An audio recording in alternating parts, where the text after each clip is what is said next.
안녕하세요. 소리중독입니다. 이번에 들려드릴 작품은 김동인 작가의 망국인기입니다.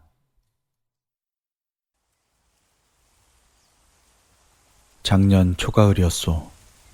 소위 적당한 시기에 한국인에게 독립을 허여한다는 카이로와 포츠담의 결의에 적당한 시기라는 것을 우리 땅에서의 일본인의 전퇴쯤으로 해석하고 일본의 항복과 연합군의 조선 진주를 진심으로 기뻐하고 환영하던 그 무렵이었소.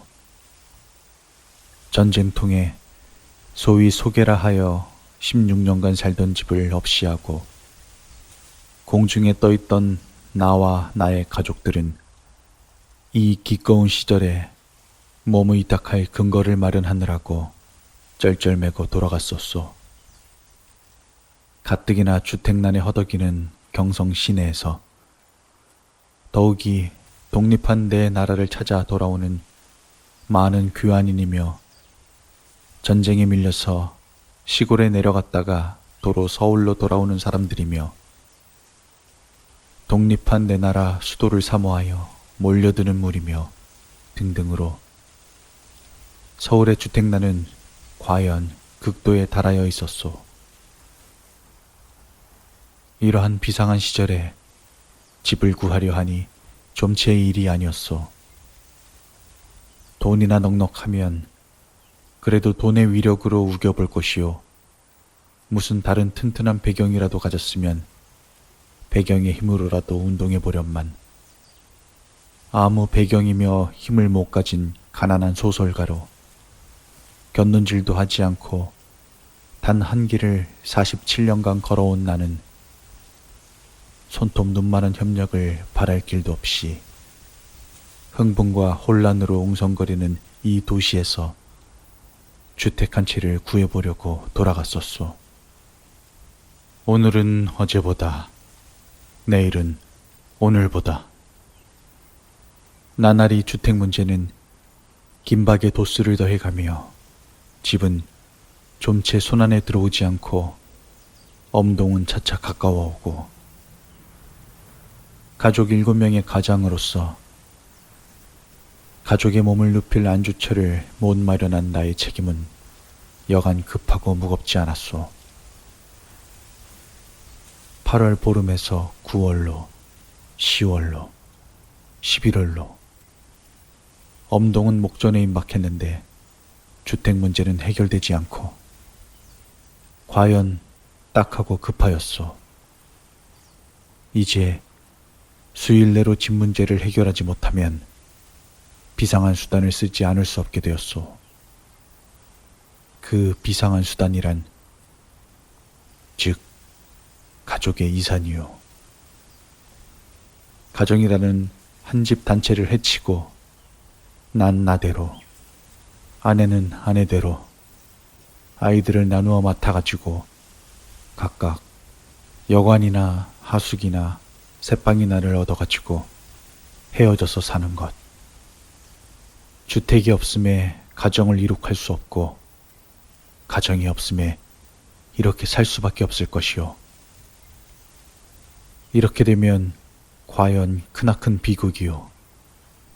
나라가 해방되었다고 서울로 돌아와 보니 내 나라 서울은 내 가족 하나를 포옹할 수가 없는가.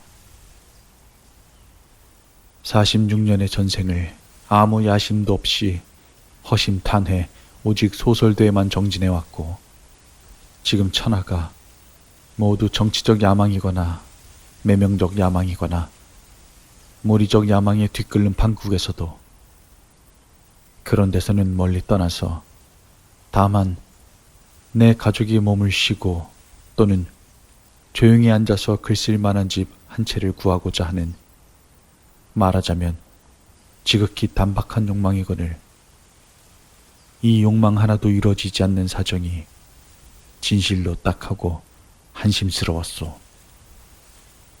시절도 이젠 엄동이 들어섰고 집은 마련하지 못하고 할 일 없이 가족 이산의 비극적 각오를 한 그때였소. 이런 고마울 일이 어디 있으리요. 군정청 광고국장으로 있는 오 씨가 이내 딱한 사정을 어디서 듣고 매우 동정해 주었소. 저 김동인이는 내 평소에 가까이 사귄 일도 없고 난 문학이라는 것에는 전혀 문외하니다. 그러나 난 이런 일을 안다. 즉, 그 김동인이는 과거 50년간 단 한 가닥의 길만을 걸어왔고 더욱이 최근 한동안은 조선어 사수를 위하여 총독부 정복가와 싸우고 8.15 그날까지도 이 일로 싸워온 사람임을. 조선이라는 국가가 있고 그 국가에서 과거의 공로자에게 어떤 보상을 한다 하면 마땅히 김동인이에게는 어떤 정도의 보상이 있어야 할 것이다. 지금 해방되었다는 이때 집 한 칸 없이 가족이 이산하기까지 된다면 이것은 도리가 아니오 대접이 아니다. 광공국에서 일본인의 사택을 접수하여서 가지고 있는 것이 100여 채가 있다. 국가 보상으로서 집을 거저주지는 못하는 우리의 애달픈 처지나마 그 광공국 접수 사택 중에서나마 마음에 드는 집이 있거든 한 채 골라 가지라자. 집세를 내는 새 집이나마 집 없을 때는 이것도 없는 것보다는 나을 것이요. 우리의 환경이 현재 이 이상은 할 수가 없으니 이만한 것으로나마 미의를 표하자. 얼마나 고마운 말이었으리요. 일가 이산도 안 하게 되었소. 엄동을 지붕 아래서 지낼 수 있게, 그리고 가족이 함께 오붓하게 지낼 수 있게 되었소. 그러나 그런 것보다도 반갑고 고맙고 감격되는 것은 오 씨의 그 대접이었소. 세상에 하고 많은 직업 가운데서 소설 쓰는 것을 직업으로 택해가지고 이 길에 정진하기를 1918년부터 오늘까지 무릇 28년, 30년에 가까운 세월을 산업을 모르는지라 어버이에게서 물려받은 유산은 삽시간에 탕진하고 가난한 살림을 가난하기 때문에 받는 온갖 고통과 불만과 수모를 받아오며 그래도 이 길만을 지켜온 나였소. 가난한 데서 생기는 수모, 소설쟁이라는 데서 생기는 수모, 하도 받았는지라 인제는 수모도 그다지 역하지도 않도록 면역은 되었건만 받았소. 가족에게까지, 형제에게까지, 심지어는 내게 돈을 지불해야 할 출판업자에게까지, 또는 책 장사에게까지. 이러한 가시의 길을 밟으면서도 난 다른 직업으로 전향할 줄을 몰랐소. 명예나 공명을 위해서가 아니었소. 더구나 돈을 위해서도 아니었소.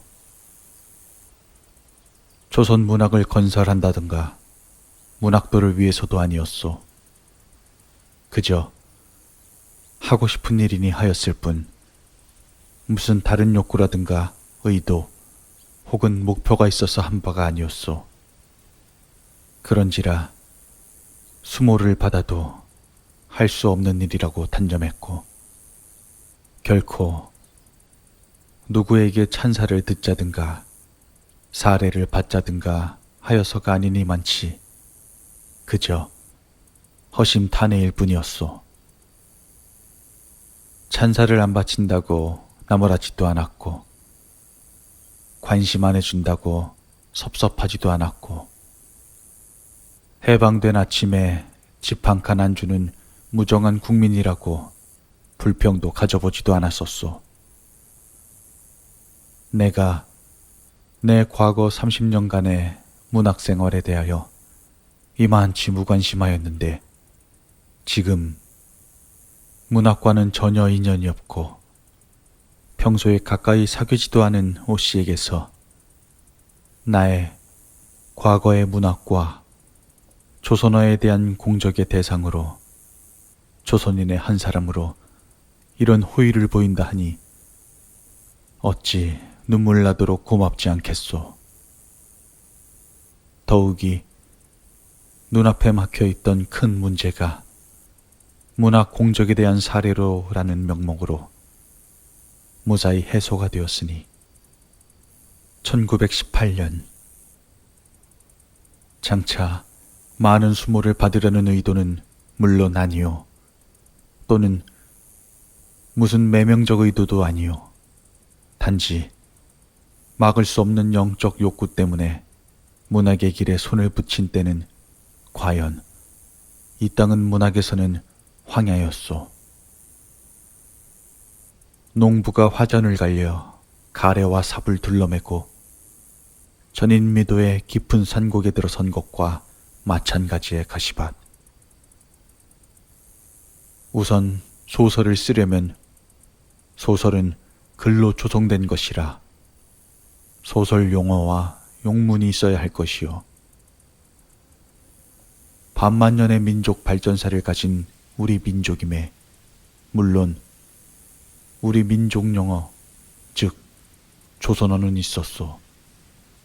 그러나 괴상한 사대주의의 영향으로 이 광이 있는 조선어와 조선문도 정상으로 발전되지 못하고 한문에게 압박되어 겨우겨우 그 명맥만을 유지해오던 비참한 현상이라 많은 어휘를 자유자재로 구사하여서야 비로소 표현할 수 있는 조선글 소설을 쓰려면 다시 파고 해치고 갈고 씻고 하고서야 비로소 될 것이요, 양주의 부인 거춘 풍루측하야 여환담군으로 위린하야 후는 우선 위와 같은 재래의 글투에서 벗어나서 구어체의 문장부터 확립을 해야 할 것이요,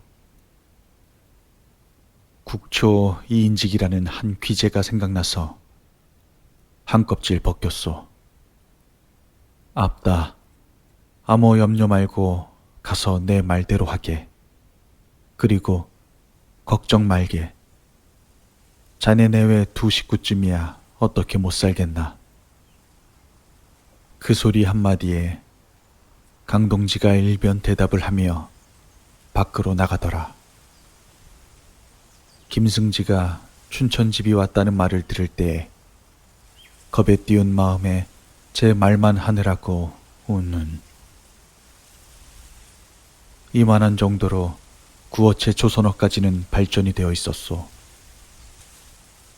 국초의 뒤에 춘원 이강수가 나타나서 윤광호, 무정, 개척자 등의 소설을 연해 써서 발표하여 문장에 구어하며 조선어에 의지한 새로운 표현 방식이며 구어체의 미화 등의 큰 공적을 세우고 불멸의 탑을 세웠소.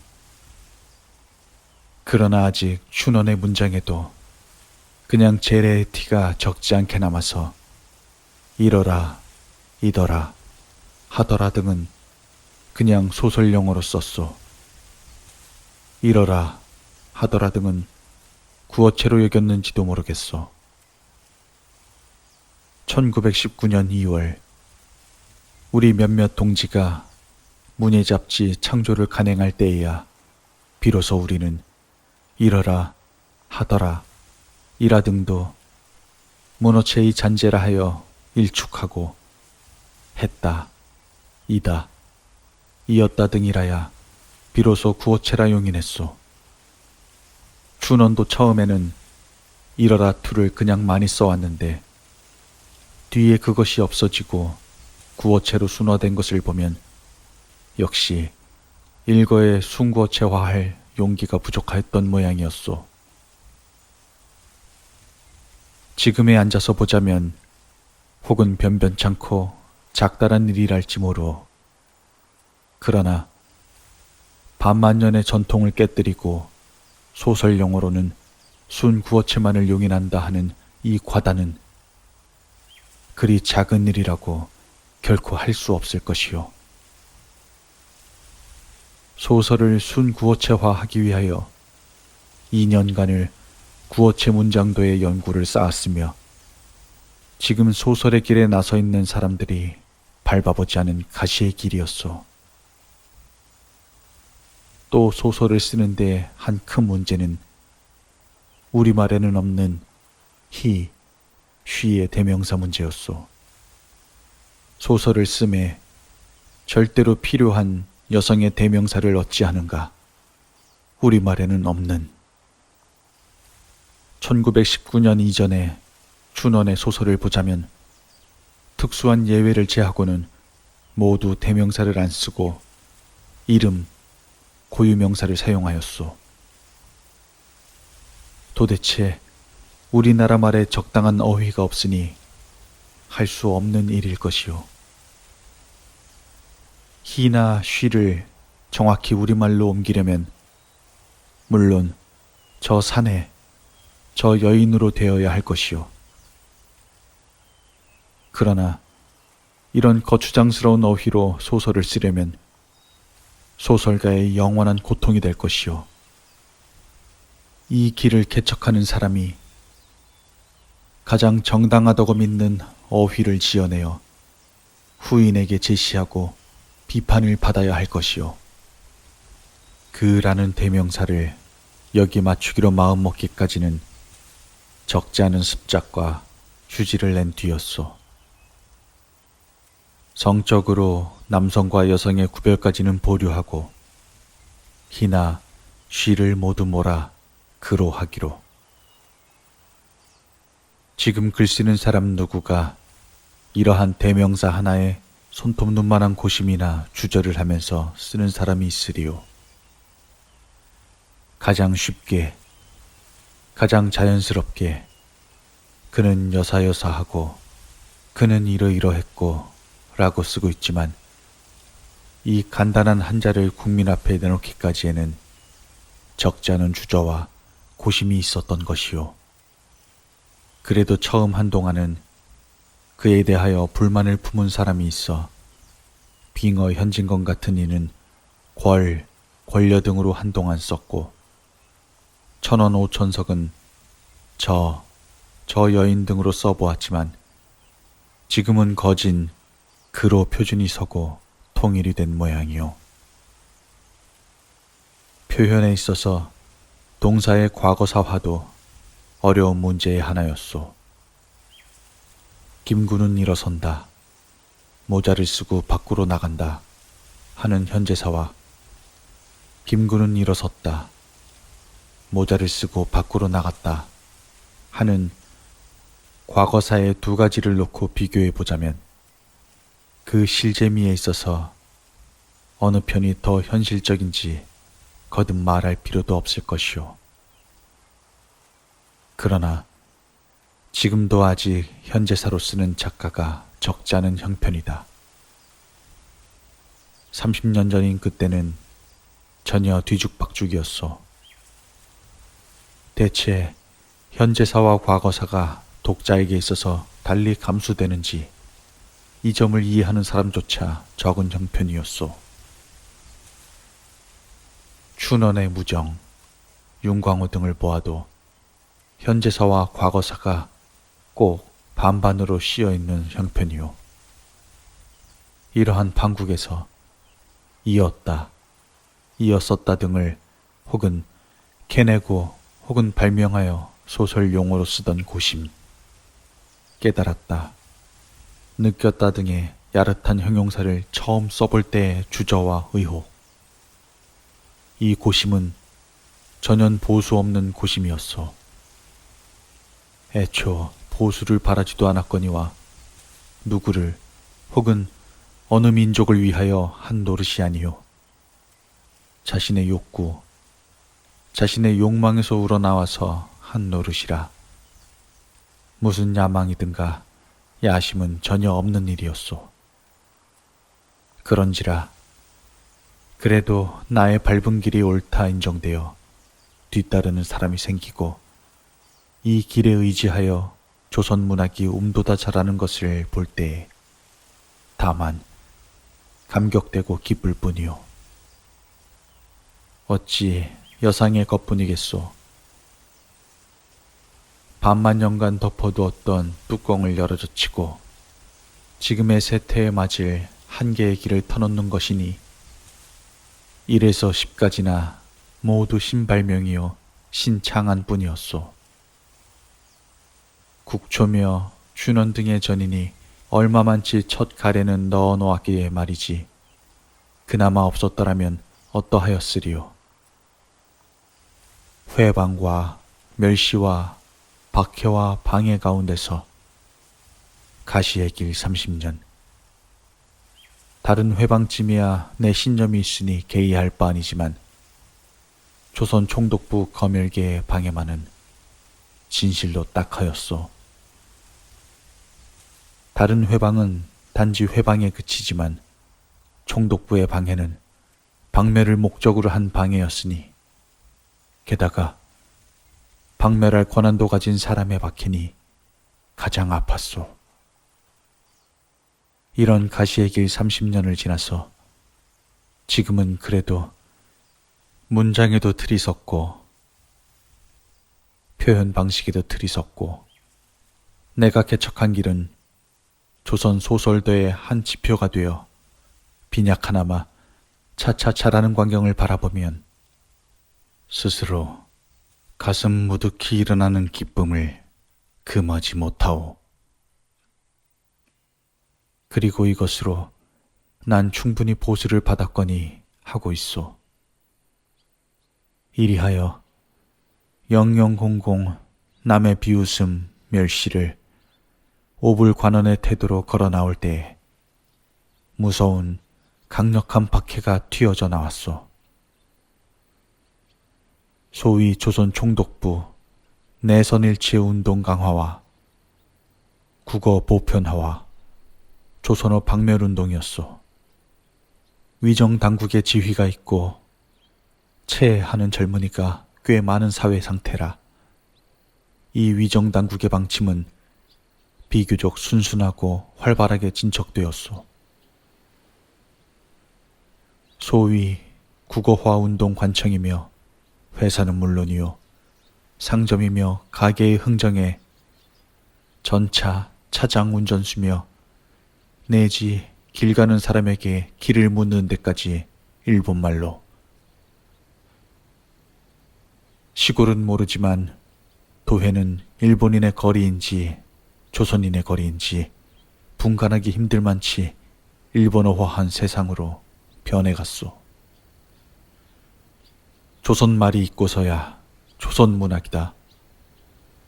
조선말 없이 조선문학, 조선소설이 어디서 존재할 수 있으리요. 이야말로 그 사이 20년간 길러온 조선소설도에 구할 수 없는 재난이었소.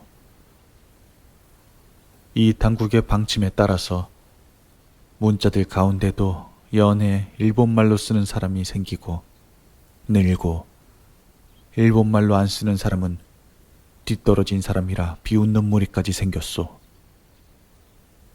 당국에서는 혹은 권고로 혹은 명령적으로 문단 국어화를 강행하고 진척시켰소.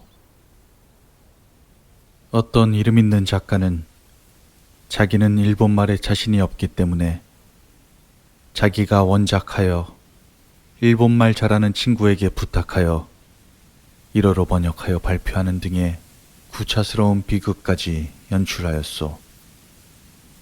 당국에서는 내게도 권고, 마지막엔 위협적 태도로까지 일본말로 쓰기를 육박하였소. 그러나 난 그냥 조선문을 고집하였소. 이 고집에 대하여 당국은 보복수단으로 내 글을 덮어놓고 삭제, 압수, 불허가 처분을 내렸소.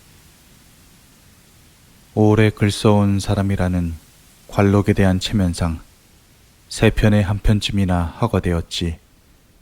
조선문에 의지한 문학생활은 내겐 봉쇄되었소. 한 번은 무슨 소설 한 편을 검열을 넣었더니 며칠 뒤 호출이 왔소. 그래 갔더니 내 원고를 내놓고 여기에 이렇게 고쳐라, 여기는 이렇게 고쳐라 등등 주의가 있으므로 그 작품의 생명에 영향이 없는 한도 안에서 지시하는 대로 고치고 돌아왔소. 그 뒤 아무리 기다려도 출판 허가 통지가 없으므로 궁금해서 가보았더니 매우 좋은 작품이다. 이런 좋은 작품은 국어로 번역하여 널리 내 지인에게도 읽히도록 다시 번역해서 허가원을 제출하라 하는 것이었소. 난 번역할 만한 어학력이 부족하다는 핑계로 거절했더니 15살부터 동경에서 공부하고 중학과 전문학교를 동경에서 마치고서 그만 것을 번역 못하는 것은 말이 안 된다. 만약 정 못하겠으면 남에게 부탁하여 번역하라는 것이었소. 번역료를 주고라도 번역시키라 하므로 번역료를 주어서까지 번역하면 난 무얼 먹고 살라느냐 하였더니 번역료는 당국에서 보조해 주겠다는 것이오.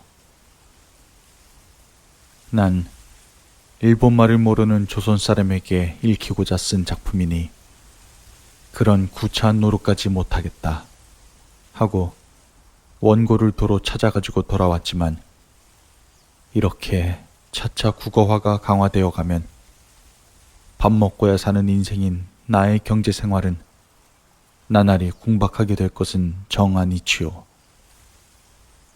궁한 나머지 안출해낸 것이 매주일 방송소설 한 편씩 쓰는 것이요. 조선어 방송에 쓰이는 작품이니 작품의 용어는 조선말로 할 것이나 그 대신 국민 사상 선도를 목표로 하거나 전력 증강을 목표로 한 것이라야 될 것이라는 조건이요. 그러나 부여민족, 단군 자손의 일본 황민화 목표로 한 글은 내 손이 부러질지언정 차마 쓰지 못하겠소. 여기서 안출해낸 것이 일본 명치 유신의 지사들의 약전을 한 주일에 한 사람씩 써내려가는 것이었소. 흥이 나지 않는 일이니 일이 될 까닭이 없고 더욱이 소위 유신지사라는 것은 모두가 비슷비슷한 행로와 말로를 가진 사람들이니 이야기의 내용은 싱겁기 한량없는 것이요. 약간 거짓말을 쓸지라도 따지고 할 사람도 없는 글이라 쓰기는 흥그럽지만 스스로 맥이 빠지는 것이요. 소위 유신지사라 하는 것은 불후의 룸펜들로서 당년의 집권자인 덕천막부에 반항하여 이를 타도하고 왕정을 복구하려는 것이 그들의 목표임에 따라서 집권자 타도와 혁명의 이야기라 총독부 당국으로서는 마땅히 쉬쉬하여 금지하여야 할 것이오늘 속으로 고소를 하면서 매 주일에 한 편씩을 써냈소. 그러나 이것은 간신히 조선어로 그냥 밥벌이를 하였다 하는데 그치지 우리 성주 세종께오서 창제 없소. 우리에게 내려주신 이래 400여 년의 세월을 이 역시 숱한 수모와 배척의 가실길을 돌파하여 우리 대에까지 상속된 우리의 거룩한 글을 그냥 폭력의 아래서 살려나가려는 노력에는 아무 도움이 못 될 것이었소. 당국에서도 강행하거니와 민간 측에도 추종자가 나날이 늘어가서 도회 등지는 거진 황국화하고 문사들도 마치 자기의 어학 능력을 경쟁하듯이 다투어 일본말 소설을 쓰고 이대로 그냥 가다가는 불출 10년에 조선어는 다만 지방 산골에 토어로 떨어져 버릴 형편이었소. 마음 여간 급한 일이 아니었소. 조선어가 없어지면 조선 문학이 어디 있을 것이며 조선어가 없어지면 조선 민족은 무엇으로서 난 조선인이오 하고 자기를 증명하겠소. 조선문 소설을 써서 이로써 의식을 하는 나는 또한 조선어는 나와 내 품 안의 가족의 밥줄이었소. 막다른 곳에서 이 국면을 어떻게 타개할까고 갈팡질팡할 때에 인류의 활로가 까마득히 비쳤소.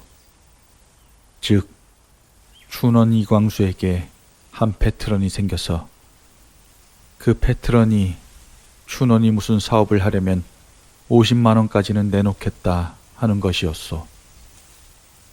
난 이 예약된 50만 원을 가운데 놓고 춘원과 여러 날 머리를 모으고 토의하였소. 그리고 그 토의한 결과 총독부로 정복과장 겸 검열과장인 아부다리를 찾았소. 지금 우리나라는 일찍이 겪어보지 못한 큰 국난에 직면해 있다.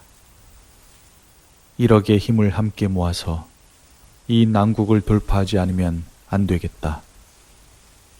이 난국을 돌파하기 위해서는 국민 사상을 건전하고 강건하게 해야겠고, 국민 사상을 건전화하고 강건화하기 위해서는 절대로 문학의 선전력과 선동을 빌지 않으면 안 된다. 강건한 문학을 산출하여 국민 사상을 선도하는 것, 이것은 싸우는 일본의 최대 근무다. 1억의 4분의 1이라는 수요를 차지하고 있는 조선인의 움직임은 일본의 운명을 좌우할 수 있는 절대적인 존재다. 공식적인 만들어라, 보내라, 이겨라 등의 선전이며 지금 당국이 장려하는 따위의 시국 소설 등은 조선인은 또 그 소리짓쯤으로 일지부터 않는다. 더욱이 국어, 일본어로 쓴 소설은 조선 총인구의 절대 다수를 차지하고 있는 농부다, 여인이나 노인은 알아보지도 못한다. 즉, 무의미한 것이다. 한 개의 작가단의 조직을 공인하라. 그리고 언문 작품 검열을 완화하라. 그 작품, 언문의 내용이 건실하여 능히 국민 사상을 강건하게 할 만한 것이면 이를 허가하고 장려하라. 지금 당국에서 종이를 배급 주고 재정적과 정신적으로 보조하고 장려하는 많은 소위 시국소설 등은 무슨 효과를 보이고 있는가? 억지로 떠맡기고 안겨주니 받기는 받지만 읽지도 않고 그냥 버리는 형편이다. 대중이 신용하는 작가를 동원하여 대중이 읽을 줄 아는 글로써 대중이 흥미있게 읽을 수 있는 소설을 제작하게 하여 은연중 대중에게서 나약한 사상을 제거하고 강건한 사상을 가지게 하여 이 난국을 돌파할 수 있는 강건한 국민이 되게 되도록 방금 당국에서 박멸하고자 하는 대조선어의 방침과는 배치되는 바 있으나 5천년의 역사를 가진 조선어가 없어질 것도 아니거니와 방금 절박한 이 시국에 있어서 조선어 박멸쯤은 뒤로 밀고라도 국민사상 강건화를 급속히 하는 것이 근무일 줄 안다. 방금 조선인 현역 작가 가운데 소위 협력 작가와 비협력 작가의 두 가지가 있지 않느냐.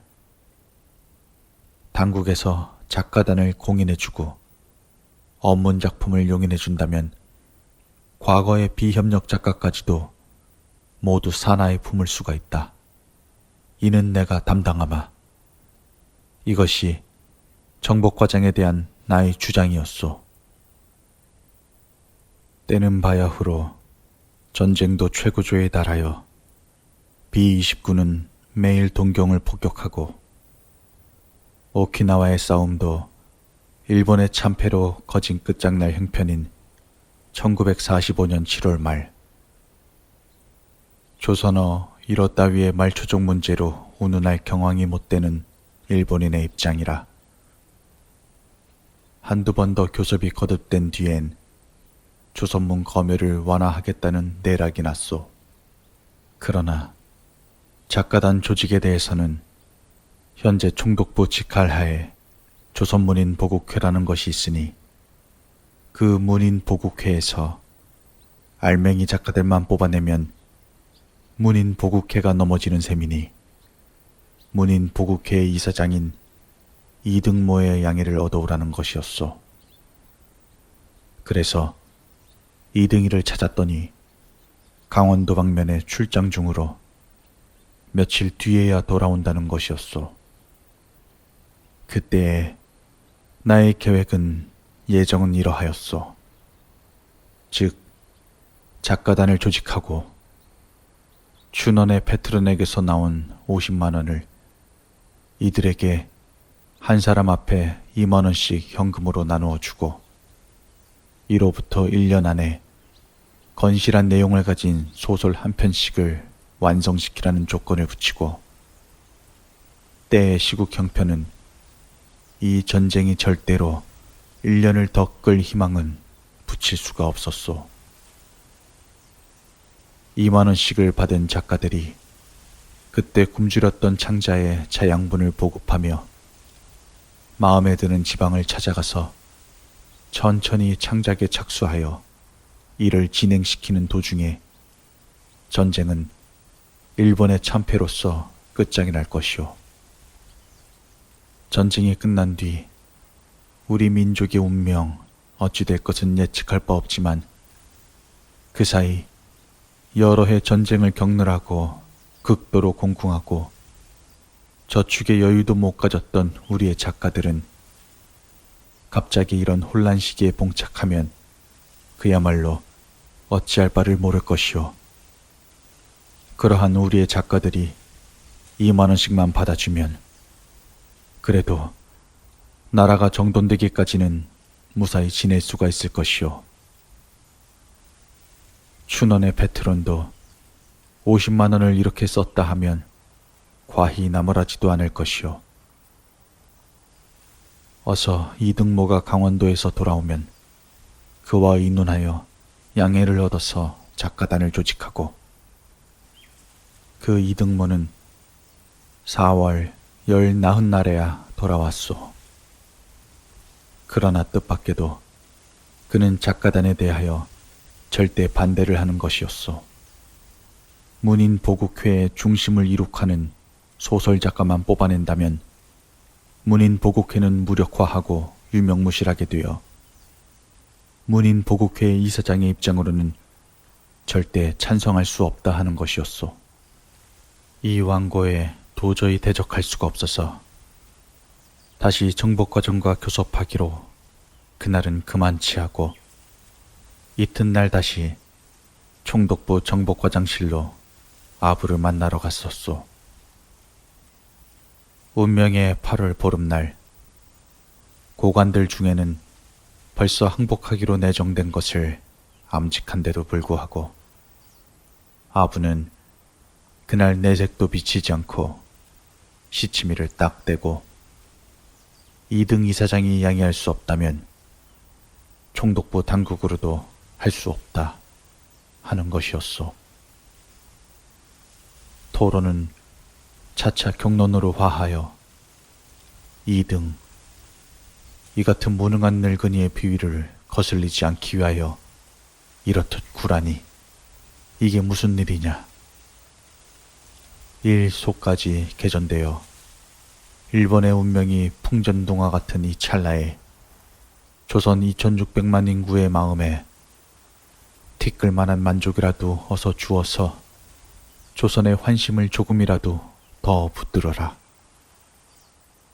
도대체 긁어 부스럼으로 가망 없는 조선어 박멸 정책을 써서 조선인의 반격심만 조장해 놓은 너희들도 대체 위정가냐고. 책상을 두드리며 그에게 육박하였소. 사실 지금의 형편으로는 일본이 오늘 항복할지 내일 항복할지 맨 막판으로서 끝장나기 전에 어서 나 자신을 비롯하여 20여 명이 생활하게 수속을 끝내놓지 않으면 안 될 형편이라 여간 뒤가 급한 것이 아니었소. 오늘 오정에 미중위에 중대한 방송이 있다 하니 혹은 그것이 무조건 항복을 온 국민에게 알리는 것인지도 모를 바요. 만약 그렇다 하면 그 뒤는 또한 미중위의 혼란 상태가 현출되어서 아무 물질적 준비가 없는 우리 같은 사람은 그 고비를 어떻게 넘길지 아득하였소. 때는 1945년 8월 15일 오전 10시 정각. 아부에게는 어디서 전화가 걸려왔소. 전화로 보내는 아부의 대답.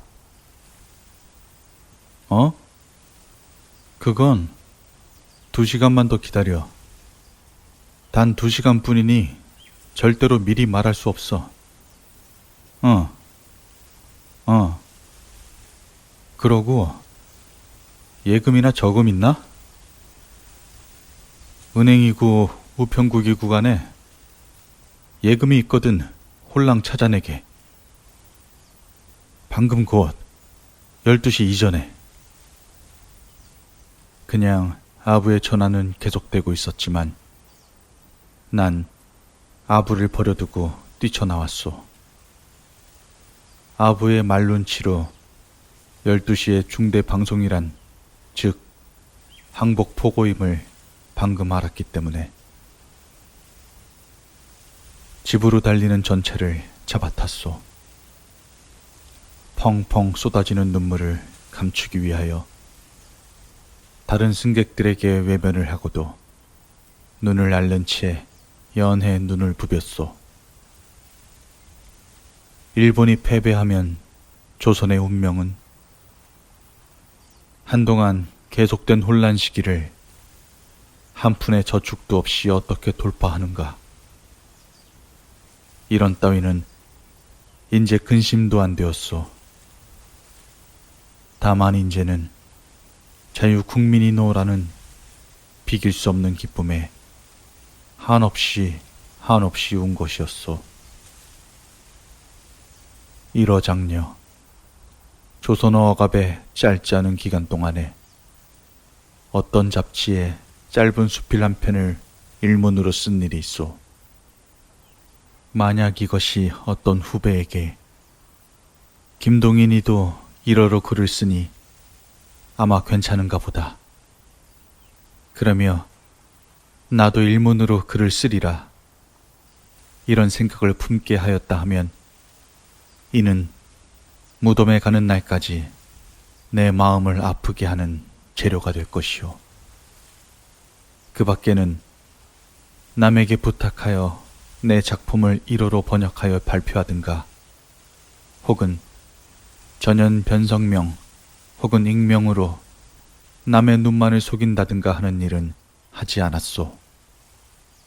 그리고 그래도 조선문의 명맥만이라도 유지해 보느라고 3편 쓰면 한 편쯤이나 허가되는 이 좁은 관문을 목표로 끊임없이 붓을 돌렸소.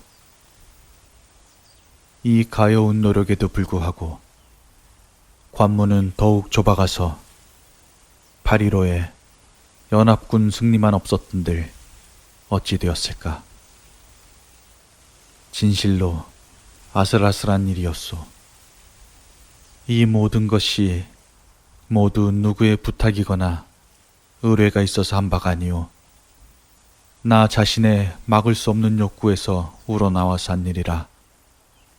내가 개척한 투를 답습하는 나의 후인들이 이것에는 선인의 이러한 고심이 있었다는 것은 알지 못하고 아마 우리나라의 태고 쪽부터 존재해 내려온 것쯤으로 가볍게 보고 또는 혹 조선어를 힘 잘하는 것 사수해보고 검열 완화를 위하여 8.15 오전 10시까지도 싸웠다는 점은 모르고 여기는 전혀 무관심할 때에 조선 문학이라든가 조선어라든가 하는 방명가는 아주 교섭이 없을 군정청 광공국장호 씨가 이 점에 유의하고 조선인의 한 사람으로 김동인이가 조선 문학과 조선어를 위하여 일본 위정당국과 30년간 싸운 그 공적을 보아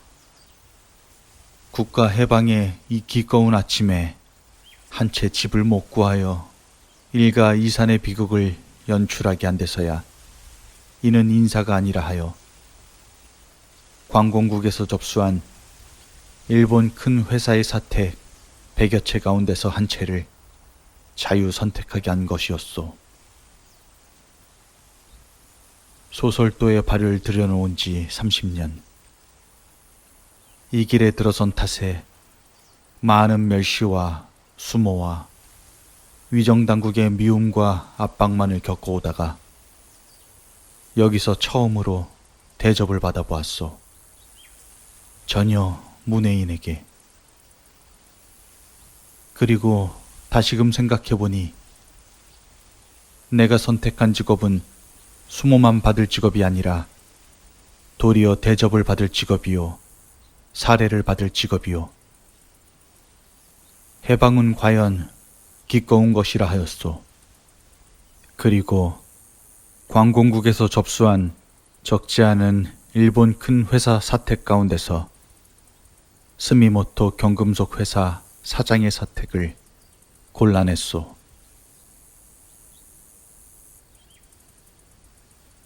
지금까지 소리 중독이었습니다. 함께 해주셔서 감사합니다.